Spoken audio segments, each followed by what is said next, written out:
திருவள்ளுவர் இலக்கிய மன்றம் தனது 48ஆம் ஆண்டு விழாவை சிறப்பாக கொண்டாடி கொண்டிருக்கிறது.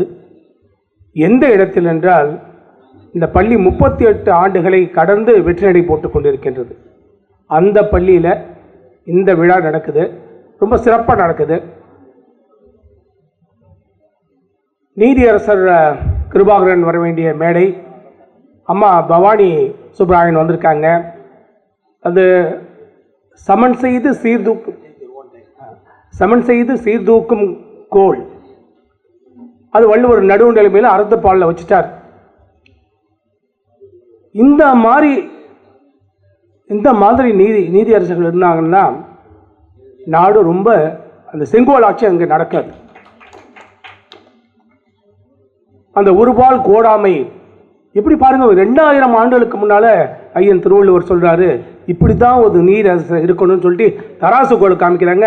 அப்புறமா தான் வருது தராசு கோல், அந்த கண்ணை கட்டிக்கிட்டு அந்த நீதி தேவி சிலையை நீங்கள் பார்ப்பீங்க நீங்கள்.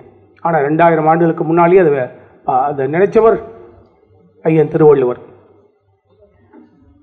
பேராசிரியர் அரங்கராமலிங்கம் அவர் ஐயா ராமகுருநாதன் அவரை கூப்பிட்டதுல நியாயம் இருக்குது. ஏன்னா பையன், அவர்கிட்ட படித்த பையன், எப்படி பையன் பேசுவான் நடந்துக்குவான்னு சொல்லி நல்லா தெரியும். ஆனால் என்ன எதை நம்பி கூப்பிட்டாருன்னா, நான் பொண்ணையே நம்பி கொடுத்துட்டேன், பொண்ணை கூப்பிட்டா கண்டிப்பாக அதில் ஒன்றும் பிரச்சனை இருக்காதுப்பா அப்படின்னு சொல்லிட்டு அவருடைய மருகன் திரு சக்கரபாணி அவருக்கு நான் நன்றி சொல்லி அந்த மேடையில் இருக்கிறதுக்கு வள்ளுவருக்கு நம்ம எல்லாம் நன்றி சொல்கிறோம், அவருக்கு நன்றி சொல்கிறோம். இதுக்கு முன்னால் கொஞ்சம் பின்னோக்கி போய் பார்த்தோம்னா, இந்த 47 ஆண்டுகளுக்கு முன்னால் கோட்டிலிங்கம் ஐயா, கோப்பா ஐயா 2 நண்பர்கள் இந்த விதையை போடுறாங்க. ஏதோ வந்தோம் போனோம் வேலை செஞ்சோம் குடும்பத்தை பார்த்தோம் அப்படின்னு போகாமல், இந்த சமூகத்தில் சில பேர் தான் அப்படி நினைக்க முடியும். தன்னையும் தாண்டி இந்த சமூக சிந்தனை யாருக்கு இருக்குன்னா, இயல்பாகவே கவிஞர்களுக்கு இருக்கும், படைப்பாளிகளுக்கு இருக்கும். அது குடும்பத்தில் எவ்வளவு ஒருமை இருந்தாலும், குடும்பத்தில் என்ன பொருளாதார சூழ்நிலை இருந்தாலும், தன்னையும் தாண்டி சிந்திக்கக்கூடிய படைப்பாளிகள் தான். அது என்ன சந்தேகம் இல்லை.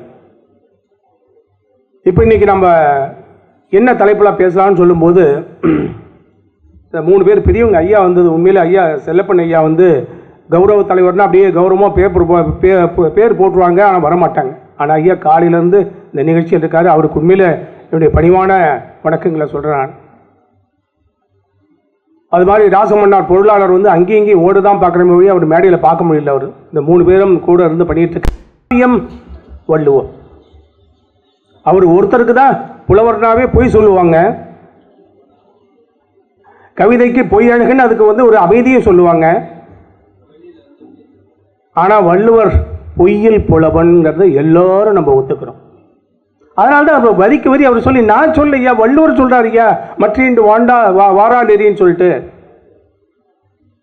அவர் சொன்னது பூரா அந்த நாளும் தொடர்புடைய நெறிகள். அந்த வழியில் வாழ்ந்தால் மீண்டும் பிறவி இல்லை. சரி, அந்த நெறி என்ன, அது என்ன மாதிரி உலகமாக இருக்கும், அதைத்தான் நான் இப்போ பேச வந்திருக்கேன், உங்கள்கிட்ட பகிர்ந்து கொள்ள வந்திருக்கின்றேன். இங்கே இருக்கவங்களாம் அறிஞர் பெருமக்கள், குரல்லையும் தமிழ்லையும் ரொம்ப ஆழங்கால்பட்டவங்க. அப்போ உடனே நான் யாரை துணைக்கு கூப்பிட்றேன் அப்படின்னா, பாரதிதாசன். அந்த கவிதை உங்களுக்கு தெரியும். அது அந்த காலத்துலலாம் சினிமாவில் நல்ல பாடல்கள்லாம் வரது உண்டு, கருத்தான பாடல்கள் வரது உண்டு, இப்பவும் வருது, அத்தி பூத்தா போல 1-2 வருது. அந்த பாடல் பல்லாண்டு வாழ்களில் மக்கள் திலகம் அதை பயன்படுத்தியிருக்கார். அந்த பாடலை பாரதியார் பாடல்களும் பாரதிதாசன் பாடல்களும் திரையில் வருது, வளம் வந்தது. அந்த காலம் நல்ல மருதுகாசி, உடுமலை நாராயணகவி, இவங்களும் ரொம்ப பட்டுக்கோட்டையார், என்ன அற்புதமான பாடல்கள். கவிஞர் கண்ணதாசன், வாலி எல்லாம் அப்படியே மனசை போட்டு பிழியும், மனசை தூக்கி உட்கார வைக்கும் அந்த மாதிரி பாடல்கள். இந்த பாடல் பாருங்க, கவிஞர் பாரதிதாசன் பாடல் அது. புதியதோர் உலகம் செய்வோம், கெட்ட போரிடும் உலகத்தை வேரோடு சாய்ப்போம். இந்த கொஞ்சமாவது அங்கெங்க ஒட்டிக்கிட்டு இருந்ததுன்னா மறுபடியும் முளைச்சு வந்துடும், பழசு விடக்கூடாது. வேரோடு சாய்ப்போம், பொது உடைமை கொள்கை திசையட்டும் சேர்ப்போம். இன்னைக்கு இந்தியாவில் பிரச்சனை என்னன்னா, இந்த இன்க்ளூசிவ் குரோத்னு ஆங்கிலத்தில் சொல்லுவாங்க. எல்லோரையும் சேர்த்த ஒட்டுமொத்த வளர்ச்சின்னு சொல்லுவாங்க. இங்க இந்த ஒட்டுமொத்த வளர்ச்சியா நடக்குதுங்க. The distribution of wealth, சொத்து என்பது, மூலதனம் என்பது பரவலாக்கப்பட வேண்டும். ஆனால் அது நடக்குதா? நம்ம பொருளாதார திட்டங்கள் அந்த நோக்கி போகணும் அப்படின்னு தான் கவிஞர் சொல்றார். பொது உடைமை கொள்கை திசையட்டும் சேர்ப்போம், புனிதமோடு அதை எங்கள் உயிரென்று காப்போம். கவிஞர் என்ன அவர் மட்டும் சொல்லிட்டு பாடிட்டு போயிட்டாரு. இது இன்னைக்கு காத்துல போயிட்டு இருக்கா இல்லை உண்மையிலே பேப்பர்ல தான் இருக்குதா? நாம் சிந்திக்க வேண்டிய விஷயம். எனக்கு எப்பவுமே ரொம்ப பிடிச்சது என்னன்னா, அந்த அமுல், ஆவின் இதெல்லாம் கோஆபரேட்டிவ் சிஸ்டம்ஸ். இன்னைக்கு வந்த பேப்பரில் பார்த்தீங்கன்னா 500, இன்னைக்கு பேப்பரில் அது இப்போ சமூக ஊடகத்தில் தான் வந்தது, 500 கிலோ வெங்காயத்தை கொண்டு போய் ஒருத்தர் 70 கிலோமீட்டர் போய் தள்ளி 1100 ரூபாய்க்கு போட்டு அவருக்கு செலவு போக 500 ரூபா கையில் கொடுக்குறாங்க. அப்படிதான் பார்த்தேன் சமூக ஊடகத்தில். அது ஓரளவு இது அநேகமாக சரியாக தான் இருக்கும். அது கிலோ 2 ரூபா கொடுத்துட்டு செலவு போக கிலோ 1 ரூபா கிடைக்கிறதா இருக்குது. 500 கிலோ வெங்காயத்துக்கு 500 ரூபா வாங்கிட்டு வராரு விவசாயி. எப்படி அந்த விவசாயம் இருக்க முடியும்? ஏன் நம்ம ஒரு கோஆபரேட்டிவ் சிஸ்டம் கொண்டு வரக்கூடாது? அமுல் மாதிரி, ஆவின் மாதிரி கொண்டு உற்பத்தியாளர்களே கோஆபரேட்டிவ் வச்சுட்டு அந்த இடைத்தரகர்கள் போயிடலாம் இல்லையா? அதுதான் கவிஞர் சொல்றாரு, பொது உடைமை கொள்கை திசையட்டும் சேர்ப்போம், புனிதமோடு அதை எங்கள் உயிரென்று காப்போம், இதயமெல்லாம் அன்பு நதியில் நனைப்போம், இது எனது என்னும் ஓர் கொடுமையை தவிர்ப்போம். அதை யான் எனது என்னும் செருக்கறுப்பான் பேராசிரியர் சொன்னார். அவருடைய பாடல கூட சொன்னார், அவருடைய உரையில சொன்னார். அப்புறம் உணர்வெனும் கனலிடையே அயர்வினை எரிப்போம். இதெல்லாம் நினைக்கும் போது, சமூக பிரச்சனை நினைக்கும் போது யாருக்கும் தூக்கம் வராது. ஊக்கம்தான் வரும், மனசுல ஊக்கம் வரும்.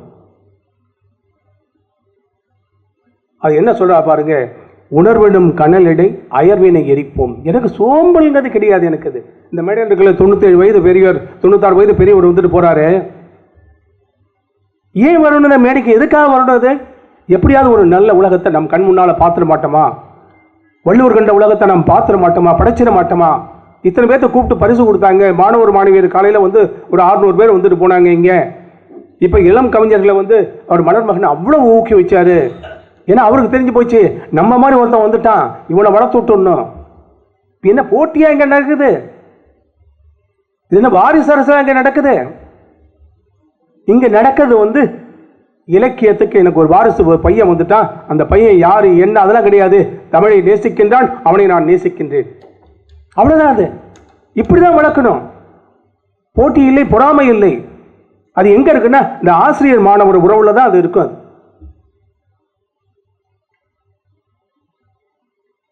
அந்த ஒரு பொருள் தனி என்னும் மனிதரை சிரிப்போம், இயல்பொருள் பயன் தரும் மறுத்திரில் பசிப்போம்.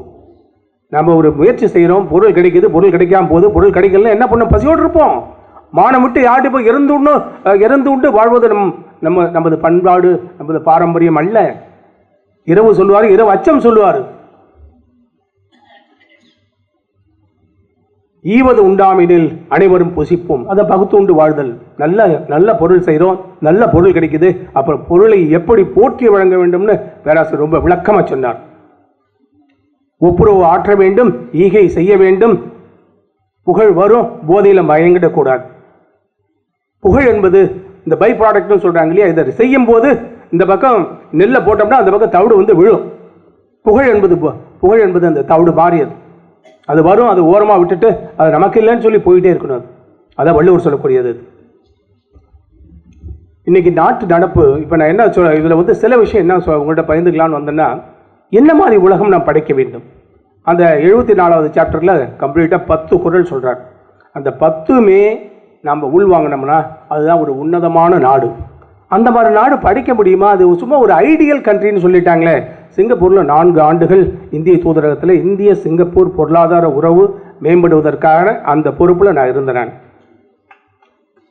2003, 2007 இந்திய சிங்கப்பூர் பொருளியல் ஒப்பந்தம் கையெழுத்தாக அதுக்கு கிட்டத்தட்ட 2 ஆண்டுகள் பல்வேறு நிலையில கூட்டம் நடந்தது. அதில் நான் பல நிலையில் பங்கெடுத்துட்டு அதில் கோஆர்டினேட்டராக இருந்தேன், நான் ஒருங்கிணைப்பாளராக இருந்தேன் நான்.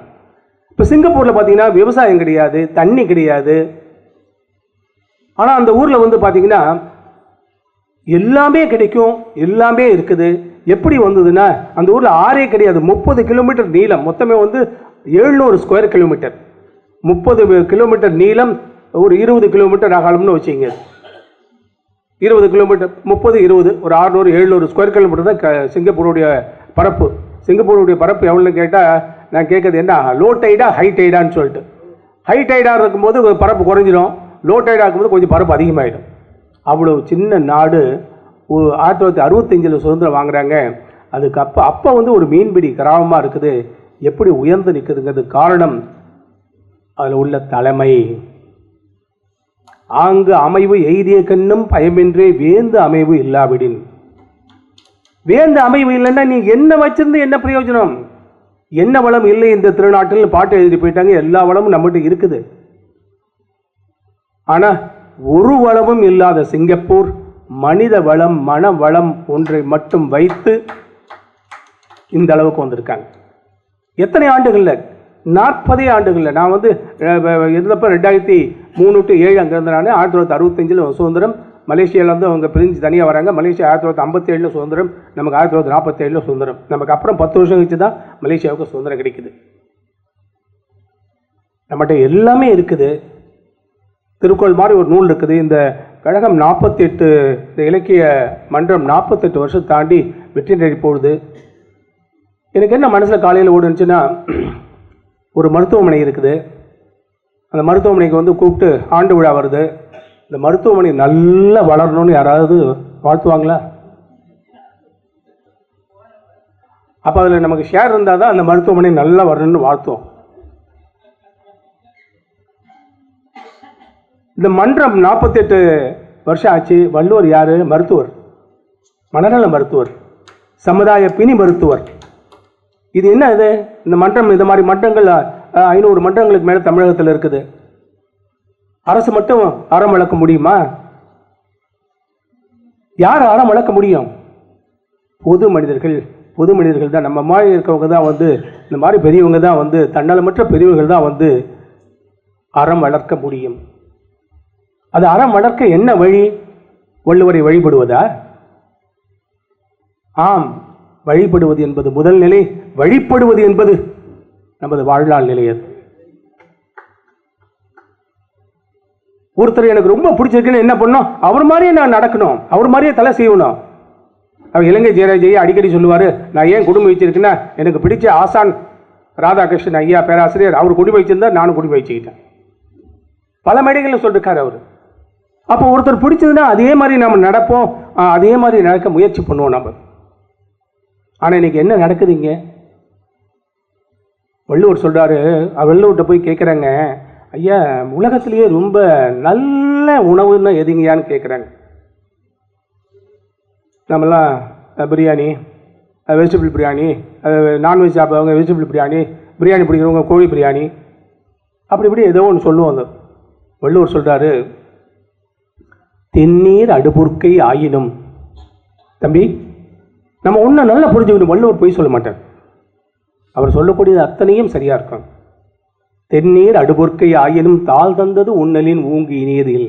எனக்கு தெரிஞ்ச வரைக்கும்ப்பா, இந்த தெல்லிய தண்ணீராக இருக்கு இல்லையா, நீராகாரம், அவர் மணக்குடவர் சொல்றாரு, மோர் தயிர் இதெல்லாம் போட்டு எனக்கு பிசைஞ்சு சாப்பிட்றதுக்கு வசதி இல்லை, வெறும் தெளிந்த நீர் தான் வந்து அந்த உணவில் ஊற்றி நான் சாப்பிட முடிகிற மாதிரி இருக்குது. அந்த மாதிரி உணவாக இருந்தாலும் அதுதான் உலகத்திலேயே உன்னதமான உணவு. எப்படின்னா அந்த உணவு என் உழைப்பால் வர வேண்டும்.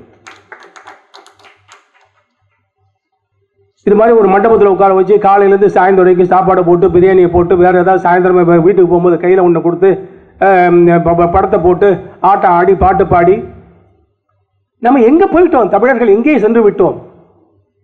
இந்த பேராசிரியர் வந்து சங்க இலக்கியத்தில் வேந்தன் அப்படின்னு ஆராய்ச்சி பண்ணி கிட்டத்தட்ட 80களில் ஆராய்ச்சி பண்ணிருக்காரு. மிகச்சிறந்த நூல். வேந்தர்கள் புலவர்களாக இருந்திருக்கிறார்கள், புலவர்கள் வேந்தர்களாக இருந்திருக்கிறார்கள். அந்த வேந்தனுடைய பண்பு என்ன? இப்போ இங்கே நம்ம சேர்ல உட்கார வச்சு நீங்கள் நீதி அரசர் வந்து உட்கார வச்சு போய் பொன்னாடை போத்துறாங்க இல்லையா? அவங்க ஒரு வக்கீல் ஒருத்தர் இருக்காங்க, அங்கே வக்கீல், அங்கே நீதி அரசர், இங்கே வந்து நீ வந்து கவிஞன், நீ வந்து பரிசு வாங்குற, நீ உட்காரணும், நான் வந்து ஏஞ்சி நின்றா உனக்கு வந்து மரியாதை பண்ணும். இதுதான் இந்த இலக்கிய மன்றத்தின் இலக்கிய மன்றங்கள் மட்டுமே இதை செய்ய முடியும். வேற யாரும் செய்ய முடியாது. ஏன்னா எனக்கு வந்து வேற அஜெண்டா இருக்குது. எனக்கு வந்து சீட்டு கிடைக்கணும், அல்லது என் பையனுக்கு சீட்டு கிடைக்கணும், எனக்கு அங்கே போய் அதை பார்க்கணும், இதை போய் அது ஒன்றுமே கிடையாது. அறம் மட்டுமே இது போன்ற மன்றங்களுடைய அந்த என்ன சொல்றது உள்ளீடாக இருக்கிறது. அதுதான் வந்து அறத்தை வாழ வைக்குது, அதுதான் இந்த நாட்டை வாழ வைக்குது, அதுதான் இந்த நாட்டில் வந்து மழை பெய்ய வைக்குது. அவர் 4 நெறியை சொல்லிட்டு அவர் அமர்ந்துட்டாரு. இந்த 4 நெறியை நீங்க ஃபாலோ பண்ணீங்கன்னா உங்களுக்கு மீண்டும் வராத நெறி அப்படிங்கிறார். வள்ளுவர் சொல்றாரு, நான் சொல்றேன் 5 விஷயம் வேணும்ப்பா, இந்த 5 விஷயம் இருந்தால் தான் அது மேலே நீ ராஜா மாதிரி உட்கார முடியும்.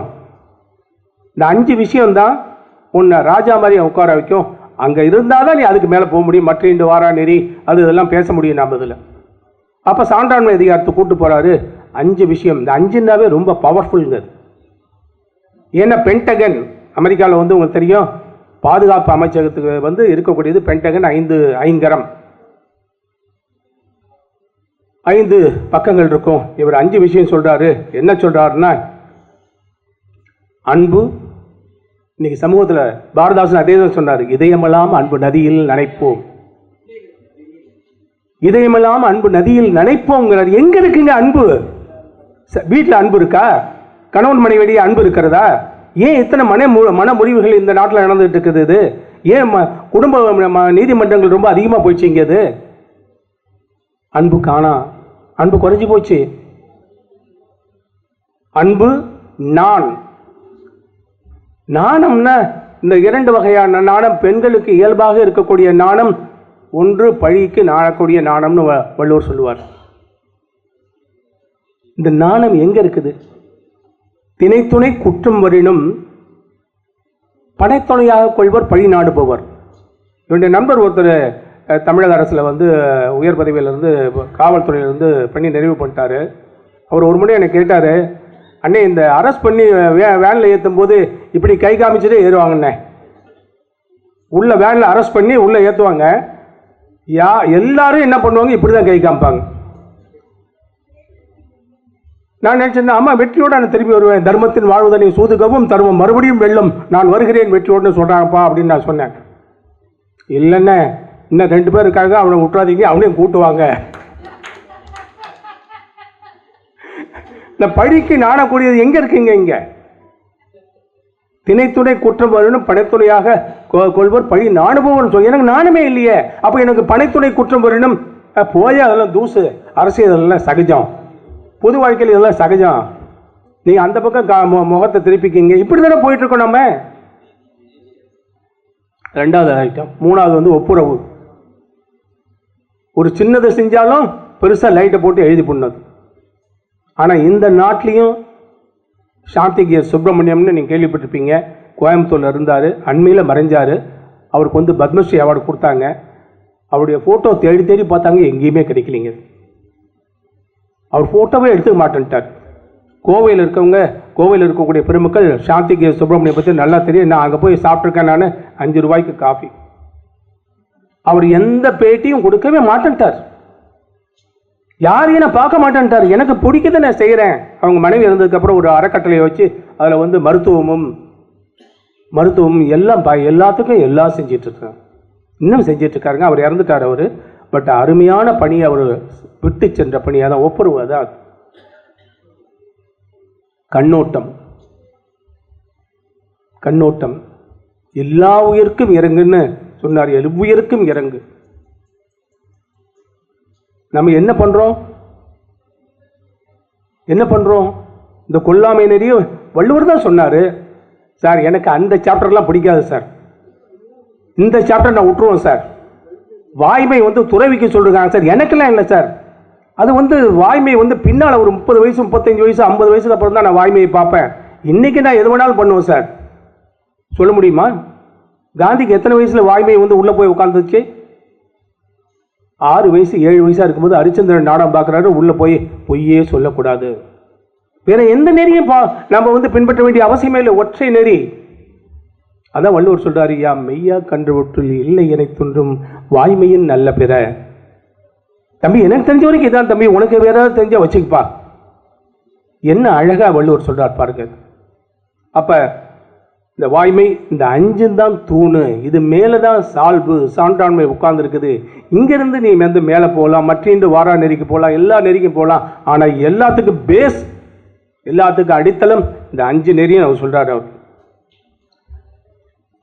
சரி, இந்த 5 இன்னைக்கு நாட்டில் இருக்கா?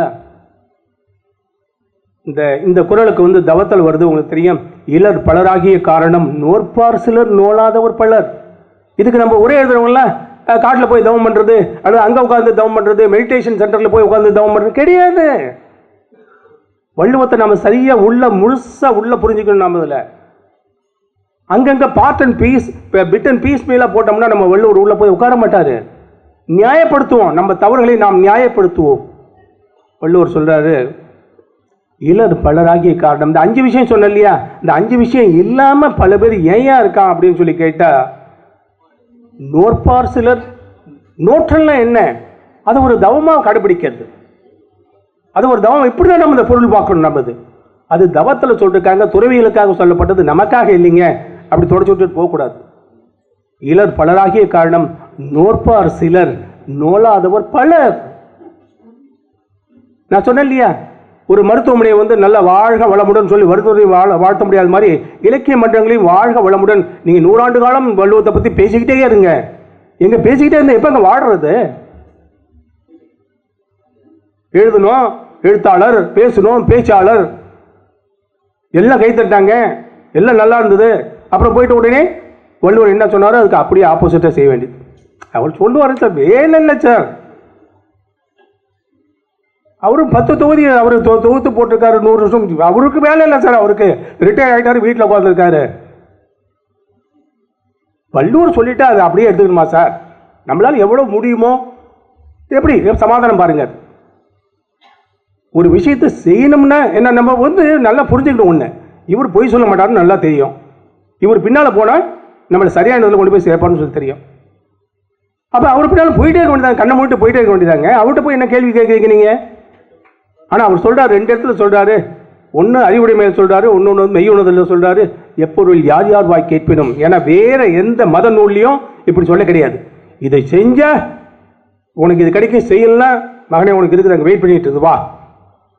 உனக்கு கொப்பரை வெயிட் பண்ணிட்டு இருக்கு, உனக்கு அங்கே நரகம் வெயிட் பண்ணிட்டு இருக்கு, உங்களுக்கு இது வெயிட் பண்ணிட்டு இருக்கு. உங்க அப்படி தான் சொல்லுவாங்களே ஒழிய, பயப்படுத்துவாங்களே ஒழிய, வள்ளுவர் மாதிரி தம்பி இதை செஞ்சால் நல்லதுப்பா, இப்படி செய்யலன்னா அது நல்லது இல்லைப்பா யாரோ சொல்கிறாங்களா? எவ்வளவு அன்போடு சொல்கிறாருங்க வள்ளுவருங்க. அவர் பின்னால் சொல்கிறது அப்படியே போக வேண்டியதானே, நம்ம பின்னால் போக வேண்டியதானே. அந்த 2 குறள் வச்சிருக்காரு பாருங்க. எப்பொருள் யார் யார், என்னுடைய வாயாக இருந்தாலும் நீ சரின்னு பட்டா எடுத்துப்பா தம்பி. ஐயா நீங்கள் இந்த ஒரு குறள் வச்சதுக்காக மிச்சம் நான் அப்படியே எடுத்துக்கிறேன். நான் இது அறிவுடைமையில் ஒன்று வச்சிருக்காரு, மெய் உணர்தலில் வச்சிருக்காரு. அது உள்நோக்கிய பயணம், இது வெளிநோக்கிய பயணம். அது மெய் உணர்தல், அது வந்து உலகத்தை உணர்தல், உலகத்தை அறிதல். 2க்கும் ஒரே மாதிரி ஒரு ஒரு ஒரு குறளை வச்சு தம்பி நீ பார்த்துக்க அப்படிங்கிறாரு. அவர் குன்றக்குடி அடிகளார் சொல்லுவார், வள்ளுவர் வந்து ஒரு டிராஃபிக் கான்ஸ்டபிள் மாதிரி. நான் இன்னைக்கு பேப்பரில் பார்த்தேன், தினமணியில் போட்டிருந்தாங்க. நேற்று வந்து 3200 கேஸு புக் பண்ணிருக்காங்க ஒரே நாளில். காரணம் இந்த நம்பர் பிளேட் வந்து அவங்க எப்படி சொல்கிறாங்களோ அந்த சட்டம் மாதிரி கிடையாது. 3200 பேர் டிராஃபிக் கான்ஸ்டபிள் பார்த்து போட்டாங்க.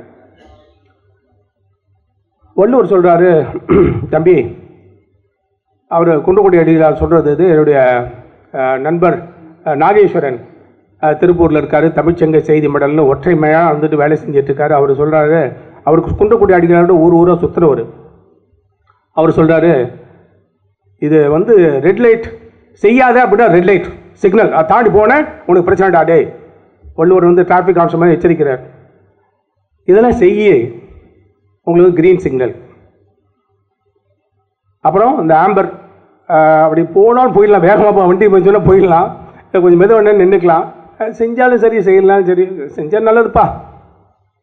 மஸ்ட் டூ டோன்ட் டூ அப்படிங்கிற மாதிரி 3 விதமாக பிரிக்கிற மாதிரி 3ஆக பிரிச்சிருக்காரு வள்ளுவர். அப்படி தான் டிராஃபிக் கான்ஸ்டபிள் வந்துட்டு சொல்கிறாரு, காமிக்கிறாரு. நம்ம யாரும் கேட்கறது இல்லை. அவர் எங்கெங்கெல்லாம் ரெட் சிக்னல் போட்டுக்காரு அங்கெல்லாம் தாண்டி ஜம்ப் பண்ணி போயிட்டே இருக்க மாட்டேங்க. அப்போ வள்ளுவர் வந்து ஒரு டிராஃபிக் கான்ஸ்டபிளாக, ஒரு மருத்துவராக, ஒரு உளவியல் நிபுணராக இருந்து நமக்கு எல்லாம் அட்வைஸ் பண்ணுறாரு. நம்ம கேட்கறதுக்கு உண்மையில தமிழன் வந்து தமிழான பிறந்தது கொடுத்து வச்சிருக்கணுங்க.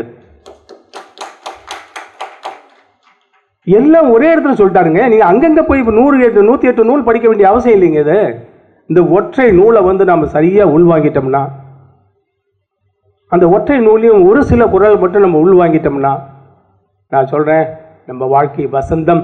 அதுக்கு நான் கேரண்டி அப்படின்னா வள்ளுவர் சொல்றார். வள்ளுவர் சொல்லாமல் சொல்கிறார். வள்ளுவர் சொன்னதும் சொல்லாததும். வள்ளுவர் என்ன சொல்றாரு? தம்பி இந்த வழியில போனா எனக்கு, ஏன்னா வள்ளுவர் என்னை பொறுத்த வரைக்கும் அவர் எதுவுமே வாழாம சொல்லிருக்க மாட்டார், தியரியில சொல்லிருக்க மாட்டார். அவர் அனுபவ உண்மை அருள் நிலையிலிருந்து அருளி செய்தது. எழுதுறது வேலை கிடையாது. வள்ளுவர் எழுதுனது கிடையாது. வள்ளுவர் திருக்குறளை எழுதியதுன்னு சொல்லக்கூடாது. நம்ம அதை உண்மையில வள்ளுவர் அருளி செய்தது. நம்மள உள்ள இரக்கத்தால் அவர் அதை வேலை பண்றார். அவர் இப்போ வந்து நான் ஒரு விஷயம், அது வந்து முக்கியமான விஷயம் என்னன்னா, 1945 பல பேர் இங்கே நம்ம பிறந்திருக்க மாட்டோம்னு நினைக்கிறேன்.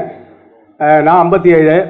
1945 இரண்டாம் இந்த உலக யுத்தம் முடிஞ்சதுக்கப்புறம் எல்லா நாடுகளும் ஒன்றா சேர்ந்து இந்த சண்டே போடக்கூடாதுப்பா, இந்த பாரதாசன் பாடலுக்கு இப்போ தான் வரேன், புதியதோர் உலகம் செய்வோம், கெட்ட போரிடும் உலகத்தை வேரோடு சாய்ப்போம். அப்போ நம்ம சண்டை போட்டு எவ்வளோ பிரச்சனை ஆயிடுச்சு. அணுகுண்டு போட்டால் அத்தனை பேர் செத்து போயிட்டாங்க. அந்த இடத்துல புள்ளைய முழிக்க கிடையாது, குழந்தைங்க சரியாக பிறக்க கிடையாது. என்னையா பண்ணுறது? இனிமேல் நம்ம சண்டை போடக்கூடாது. எல்லா நாடுகளும் ஒன்றா சேர்ந்து யுனெஸ்கோன்னு ஒரு அமைப்பை உருவாக்குறாங்க. அந்த அமைப்பில் வந்து உட்காந்து ஆராய்ச்சி பண்ணுறாங்க. ஏன் நம்ம சண்டை போட்டோம்? இகழ்கிற ஒரு அதிகாரம் வள்ளுவர் வச்சிருக்கார். அந்த இகழ் தான் வந்து மனசில் லேசா, எனக்கு அவங்களுக்கு ஒத்துக்கலையா, நீங்கள் பட்டை போட்டிருக்கீங்க, நான் நாமம் போட்டிருக்கேன், நீங்கள் வேற கட்சி நான் வேற கட்சி, நீங்கள் இன்னாரு நான் அண்ணாரு, அதனால் வந்து நாம் ஒன்றும் கிடையாது. ஏன் மனித இனமியா? மேல் கீழ் ரெண்டு தான் இருக்கா. மேலிருந்து மேலல்லவர், மேலல்லவர், கீழிருந்து கீழல்லவர், கீழல்லவர். யார் மேல்? குணத்தால் மேலாக ஒருத்தர் இருக்கான், குணத்தால் ஒருத்தர் கீழே இருக்கான். ஒருத்தர் சாப்டர் வந்து 4, ஒருத்தர் வந்து சாப்டர் 3 நீத்தார். நீத்தார் ஒன்று செத்து போயிட்டவங்கன்னு சொல்கிறாங்க. நீத்தார் இறுதி சடங்குன்னா இன்னைக்கு நம்ம இருக்கக்கூடிய அறிவை வச்சுக்கிட்டு அன்னைக்கு இருக்கக்கூடிய அறிவை நம்ம அளக்கிறோம். அது செத்து போனவங்களை பற்றி கிடையாது, வாழ்ந்த நம்மோடு இருக்கக்கூடிய மகா ஞானிகள் சித்தர்கள். அது மாதிரிலாம் ஒரு குருநாதரோட நான் இருக்கக்கூடிய வாக்கியம் எனக்கு கிடைச்சது. எனக்கு அது சாப்டர் 3 சாப்டர் 108. 108 வந்து ஆம்புலன்ஸ் கேஸ்,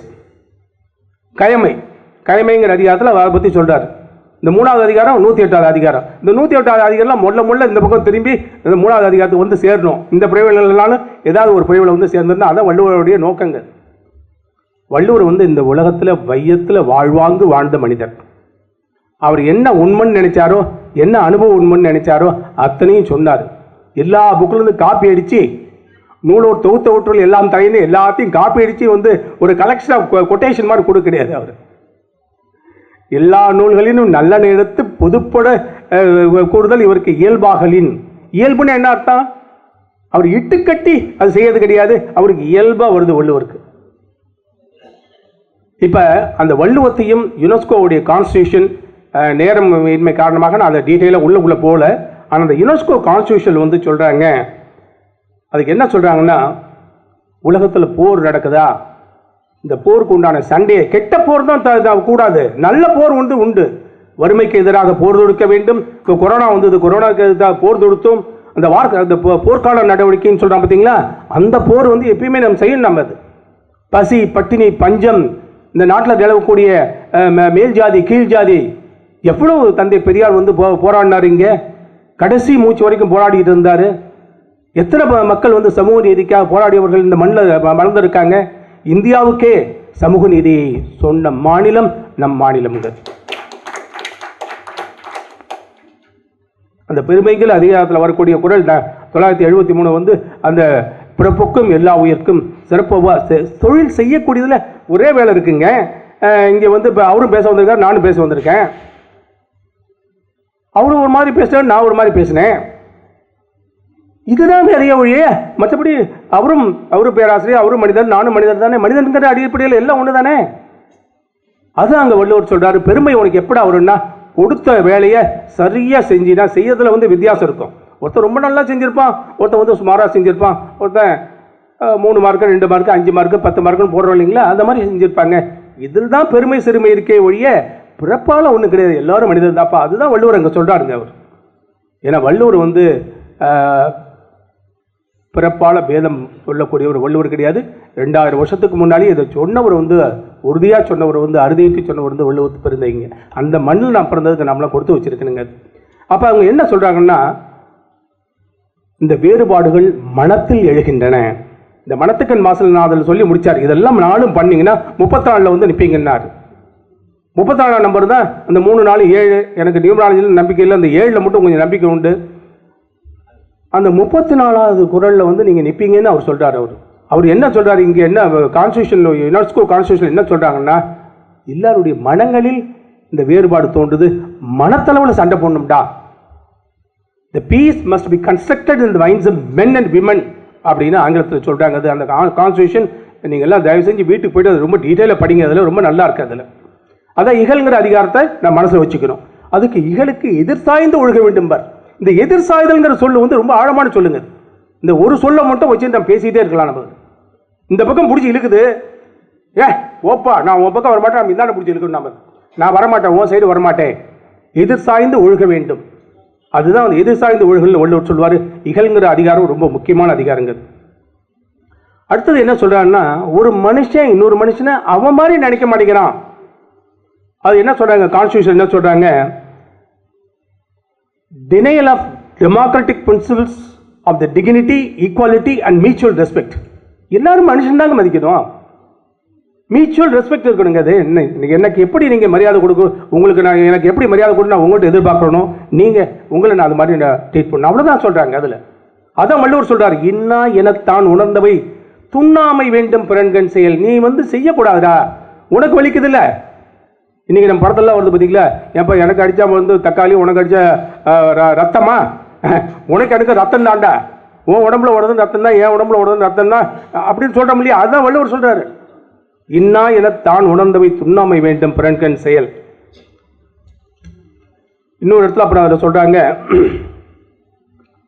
ஏன் இந்த பிரச்சனை வருதுன்னா கலாச்சார வேறுபாடு. அவங்க சொல்கிறாங்க, the vice diffusion of culture. இதுக்கு ஒரே வழி வந்து பண்பாடு, கலாச்சாரம், கல்வி, இதெல்லாம் வந்து எல்லாத்துக்கும் போய் சேரணும். Justice, liberty and peace are indispensable to the dignity of man. 3 விஷயம், நீதி, 2வது சம உரிமை, 3வது வந்து அமைதி. இந்த 3 இருந்தால் தான் அங்கே கலாச்சாரம் பண்பாடு வளரும். அங்கே தான் வந்து கலைகள் தழைத்தோங்கும். அதனால் கலைகள் மூலமாகவும் பண்பாட்டின் மூலமாகவும் இது மாதிரி இலக்கிய மன்றங்கள் மூலமாகவும் அமைதியை நாம் கொண்டு செல்ல முயற்சி செய்ய வேண்டும். காலந்தோறும் கண்டிப்பாக 2000 வருஷம் ஆச்சு நான் வள்ளுவத்தை பேசுகிறோம், இன்னும் 2000 வருஷம் ஆனாலும் பேசிகிட்டு இருப்போம். ஏன் காரணம் என்னென்னா, உலகத்தில் பல பேர் அப்படி தான் இருப்பாங்க, இந்த சில பேரால் தான் வந்து எல்லாத்தையும் செய்ய முடியும்.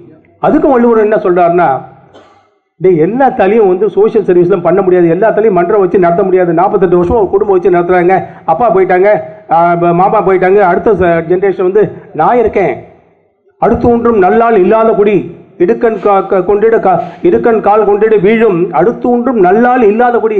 அடுத்து நல்ல ஆள் இல்லைன்னா அந்த குடி விழுந்து போயிடும். அதனால் அடுத்த ஆள் வந்து தாங்கி பிடிக்கணும்.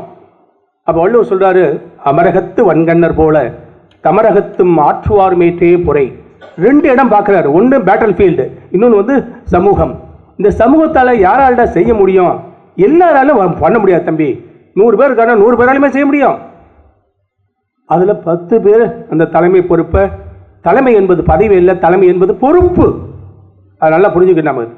எனக்கு கூட என்ன ஆசைன்னா, இந்த அமைச்சர் பொறுப்பேற்றார் அப்படின்னு தான் சொல்லுமே வழி, அமைச்சர் பதவி ஏற்றார், அமைச்சர் பதவியேற்பு விழா, இந்த பதவிங்கிற சொல்ல தமிழ்லேருந்து எடுத்துணுங்க, அல்லது அரசியல்லேருந்து எடுத்துணுங்க. பொறுப்புங்கிற சொல்ல போடணுங்க. இந்த பொறுப்புன்னு போட்டோம்னா, இந்த பொறுப்பேற்றார்னு போட்ட உடனே அந்த பொறுப்பு லேசாக வர ஆரம்பிக்குங்க. அப்போ காலப்போக்கில் இன்னும் ஒரு 50 வருஷம் கழிச்சு, நான் பொறுப்பு இருக்கிறேன்ப்பா, நான் பதவி இல்லைப்பா. பதவி என்பது சுகம், பொறுப்பு என்பது சுமை, அவ்வளோதாங்க. 2க்கும் ஒரே ஒரு சொல் தான் வித்தியாசங்க. அப்போ அந்த மாதிரி எப்போ ஒரு சமூகம் வருதோ, அதில் தான் வள்ளுவர் சொல்கிறாரு, அமரகத்து வன்கண்ணர் போல. அங்கே போட முடியாது, சண்டை போடுற மத்தியா, அந்த சண்டை போடுற என்னுடைய நண்பர் ஒருத்தர் இங்கே உயர்வள்ளுவம் நண்பர் ஒருத்தர் இருக்கார். அவர் ஆர்மியில் சேர்ந்து எல்லாத்துக்கூடையும் சண்டை போடணும் அவருக்கு அந்த காலத்தில் ஆசை. அவர் ஆர்மியில் சேரல. அப்புறம் என்ன பண்ணார், ஆர்மி ஜவான்ஸில் யாராவது இறந்து போயிட்டாங்கன்னா வீட்டில் அவங்க ரொம்ப கஷ்டப்படுவாங்க. இவர் யார்கிட்டையும் சத்தம் போடாமல் போய் அவங்க அமைப்பின் மூலமாகவும் அவராகவும் அவங்களுக்கு என்ன உதவி செய்யணுமோ அந்த உதவி செஞ்சுட்டே இருக்காருங்க. அவர் சத்தம் போடாமல் செய்வாருங்க. யாருக்கும் சொல்ல மாட்டாருங்க. அவர் வெளியில் பொது வெளியில் போடவே மாட்டார். உடனே நான் அங்கே போனேன் இங்கே போனேன் டியூப்லைட்டை போட்டேன் அதுக்கு இதை பண்ணி கொடுத்தேன் இந்த உடனே ஃபேஸ்புக்கில் போட்டு உடனே ஒரு 10 ஃபோட்டோ போடுறது நான்லாம் கிட்டத்தட்ட அது மாதிரி தான் வச்சிங்களேன். அப்படி இல்லை. ஆனால் நண்பர் ரொம்ப உயர்ந்து நிற்கிறாரு. அப்போ வள்ளுவர் சொல்றாரு, அமரகத்து அங்கே பேட்டில் ஃபீல்டில் பற்றியா சண்டை போட்டால் பற்றியா எல்லாத்தாலையும் சண்டை போட முடியுமா? அந்த மேஜர் இருக்கான் இல்லையா, அவன் சொன்னதால் தானே எல்லாம் கூட போனாங்க. அங்கே அவன் எப்படி சண்டை போடுறானோ அதே மாதிரி தமிழகம்னா சிவில் சொசைட்டி, நம்ம வாழக்கூடிய சமூகம். இந்த சமூகத்தில் எல்லாத்தாலையும் முடியுமா? பேரறிஞர் அண்ணா அவங்க, இவரை பெரியார், காமராஜர், லால் பகதூர் சாஸ்திரி, இவங்க தான் பொறுப்பேற்று மகாத்மா காந்தியடிகள். என்னை கேட்ட வரைக்கும் இந்த 2000 வருஷம் திருக்குறள் வரலாற்றில் நாமக்கல் கவிஞர் சொல்லியிருக்காரு, மீண்டும் வள்ளுவரே பிறப்பெடுத்து எப்பா நான் சொன்னது எதுவுமே பொய்யல்லப்பா நம்புங்கப்பா அப்படின்னு காந்தி மூலமாக இந்த நாட்டுக்கு காமிச்சார்னு பல பாடல்களில் நாமக்கல் கவிஞர் எழுதியிருக்காரு. அவர் தமிழன் என்று சொல்லடா தலையிடமிருந்து நில்லடான்னு அந்த மாளிகையில் போட்டிருக்கோம். ஆனால் இன்னைக்கு இந்த நாட்டில் நடக்கக்கூடிய பல செய்திகள் நம்ம தமிழன்னு சொல்கிறதுக்கு நம்ம கொஞ்சம் வெக்கமாக தான் இருக்குது. சத்தம் போட்டு சொல்ல முடியலைங்க. ஏன்னா இங்கே நடக்கக்கூடிய பல செய்திகள் பல விஷயங்கள், கல்லுண்ணாமை சொன்னார், தமிழகம் நம்பர் 1ல் நிற்கிது, 400 கோடி வருது 600 கோடி வருதாங்க. அடுத்த நாள் நம்ம ரொம்ப மனசு கஷ்டமாக இருக்குது. அங்கே போய் நிற்கிறவங்களாம் பார்த்தீங்கன்னா வறுமை கோட்டுக்கு கீழே இருக்கக்கூடியவங்க நிற்கிறாங்க. அவங்க உழைச்சி அவன் போன ரத்தம் தான் அங்கே போய் வாங்கிட்டு இருக்காங்க. பல விஷயங்கள் இங்கே மாற்றப்பட வேண்டிய விஷயங்கள்ங்க.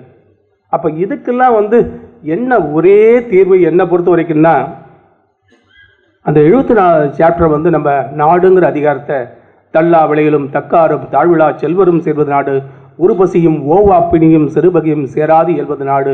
3 விஷயம் சேரணும் 3 விஷயம் சேரக்கூடாதுன்னு வள்ளுவர் சொல்றாரு. இந்த அதிகாரத்தை நாம் மனதில் வைத்துக்கொண்டு இறைமாட்சியை அரசன் தனக்கு சொல்லப்பட்டதாக வைத்துக்கொண்டு குடிமக்கள் ஒவ்வொருவரும் குடிமை இயல்னு 96வது அதிகாரத்திலிருந்து 108வது அதிகாரம் வரைக்கும் அது இருக்கிற குடிமக்கள் அவங்க உள் வாங்கிக்கிட்டு செயல்பட்டால் கண்டிப்பாக புதிய உலகத்தை நம்மால் படைக்க முடியும். எனக்கு நம்பிக்கை இருக்குது. எனக்கு உங்களுக்கெல்லாம் நம்பிக்கை இருக்குது, அதனால தான் நடத்திட்டு இருக்கீங்க. நமக்கெல்லாம் நம்பிக்கை இருக்குது. ஊர் கூடி தேர் எழுப்போம். இதுதான் வள்ளுவத்தின் வளர்ச்சி காலமாக நான் கருதுகிறேன். ஏன்னா நூற்றாண்டுகளுக்கு முன்ன வரைக்கும் புலவர்களிடம் இருந்த திருக்குறள் இன்றைக்கு ஆட்டோ ஓட்டுநரும் இன்னும் கண்டக்டரும் பொது மனிதர்கள், இலக்கியம் படிக்காதவர்கள், கல்லூரி செல்லாதவர்கள், எழுத்து கூடி படித்து பரிமேழகர் ஒரு நண்பர் இது காஞ்சிபுரத்தில் இருக்கார், பட்டுத்தறி மகேஷும் பரிமேழகர்னு ஒரு சின்ன இது கூட நான் எழுதினான்.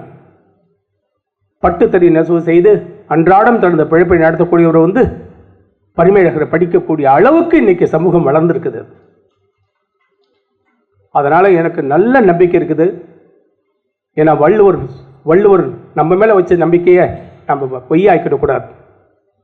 உங்க நூல் பொய்யுங்கய்யா அப்படின்னு நம்ம சொல்லக்கூடாது. இதில் எதுவுமே முடியாதுங்கிறதே கிடையாது. அதனால் இந்த வள்ளுவத்தை முழுதாக உள்வாங்குவோம். உங்களை மாதிரி இருக்கவங்க பெரியவங்களை உண்மையிலே சொல்கிறேன் நான், நீங்கள் செய்யக்கூடிய பணி, ஆற்றக்கூடிய பணி அளப்பரிய பணி.